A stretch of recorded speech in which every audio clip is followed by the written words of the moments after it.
IVF और miscarriage ये कैसे एक दूसरे से रिलेटेड है? बोलने का मतलब कि आईवीएफ प्रेगनेंसीज में बहुत लोग बोलते हैं कि मिसकैरेज होते हैं, ज़्यादा मिसकैरेजेस होते हैं, तो क्या ये सही में सत्य है? हाँ, ऐसा होता है कि आईवीएफ में मिसकैरेजेस होते हैं बिकॉज वो ज़्यादा मॉनिटर्ड होते हैं। मींस बोलने का मतलब एम्ब्रो ट्रांसफ़र करने के बाद 15 दिन के बाद हम देखते हैं कि आपकी प्रेगनेंसी आई है कि नहीं, बीटा एचसीजी पॉजिटिव है कि नहीं। अब किसी का अगर नेचुरल कंसेप्शन होता है तो ऑब्वियसली वो तो अपने 15-15 दिन पे मॉनिटर नहीं करता है कि बीटा एचसीजी पॉजिटिव आया है कि नहीं, वो बीटा एचसीजी राइज कर रहा है कि नहीं। यूजुअली अगर पेशेंट का पीरियड स्टॉप होता है, ड्रॉप होता है, उसके भी 1-2 हफ्ते के बाद लोग डॉक्टर के पास जाते हैं। तो आईवीएफ में तो ऑब्वियसली हम उस फेज को देख रहे हैं जो नेचुरल कंसेप्शन में आप टारगेट ही नहीं कर रहे हो, देख ही नहीं रहे हो।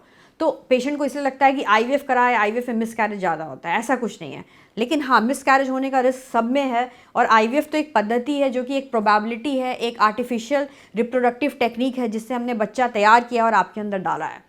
तो आपको हर चीज़ उसमें देखना पड़ता है, वो बहुत एसेंशियल है। इसी देखने के लिए हम बीटा एचसीजी करते हैं। बीटा एचसीजी कभी कभी राइज करता है, उसके बाद फॉल कर जाता है। वो भी पेशेंट के लिए एक तरह से मिसकैरेज ही होता है बिकॉज उनके लिए मेंटली बहुत वो ट्रोमेटिक होता है। बिकॉज जो फीमेल को इतने दिन से प्रेगनेंसी नहीं आई है, वो एक बीटा एचसीजी पॉजिटिव आने से उनको इतनी होप हो जाती है, आशा जग जाती है। जब वो बीटा एचसीजी ड्रॉप करता है तो उनको इस चीज़ का बहुत दुख होता है।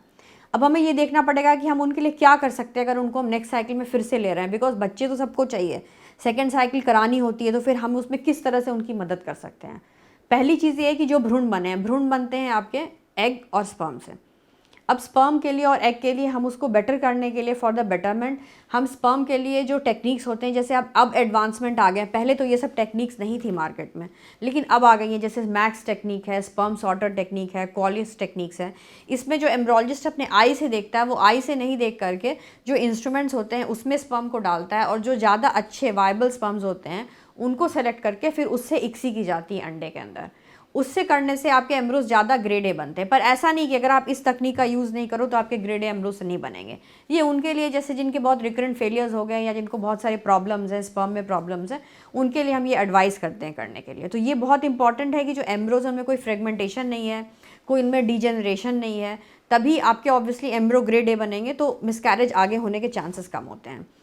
दूसरी चीज़ ये होती है कि मिसकैरेज में अगर एम्ब्रोस तो अच्छे दिख रहे हैं लेकिन एम्ब्रोस में कुछ प्रॉब्लम हो सकती है, तो उस केस में हम पीजीटी टेक्निक होता है जिसको प्री इम्प्लांटेशन जेनेटिक टेक्निक बोलते हैं। उस केस में एम्ब्रोस के जो जेनेटिक डिफेक्ट्स होते हैं जिनकी वजह से भी मिसकैरेज हो सकता है, उसको आप देख सकते हो और कैच कर सकते हो और मिसकैरेज के रेट्स कम कर सकते हो।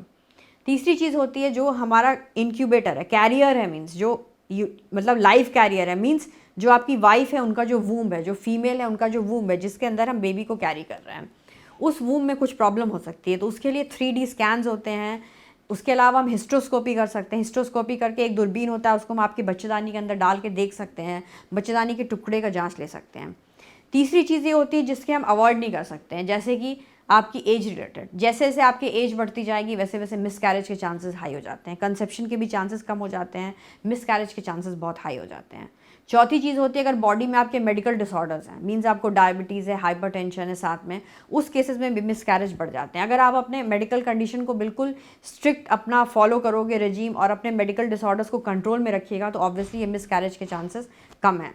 लेकिन एज का आप कुछ नहीं कर सकते हो। चौथी चीज़ है स्ट्रेस। स्ट्रेस भी बहुत बार मिसकैरेज कॉज करता है। तो अगर आप अपना दिमाग शांत रखो, मेडिटेशन करो, स्ट्रेस नहीं लो, इससे भी मिसकैरेज आपके कम हो जाएंगे। और last and not the least, आपको अपनी डॉक्टर की सारी बात सुननी है और जो भी आपको प्रिकॉशंस बोलते हैं वो फॉलो करना आपके लिए बहुत ज़रूरी है। किसी भी तरह का इन्फेक्शन अवॉइड करना है। इन्फेक्शन से भी मिसकैरेजेस बहुत हाई होते हैं। अक्सर क्या होता है, बीटा एचसीजी जैसे पॉजिटिव आता है, पेशेंट्स इतने रिलैक्स हो जाते हैं, उसके बाद बहुत बार उनको यूरिन इन्फेक्शन सबसे कॉमनली जो मैं देखती हूँ पेशेंट्स में, बिकॉज प्रेगनेंसी ऑलरेडी एक कंडीशन है जिसमें आपको इन्फेक्शन होने के रिस्क होते हैं।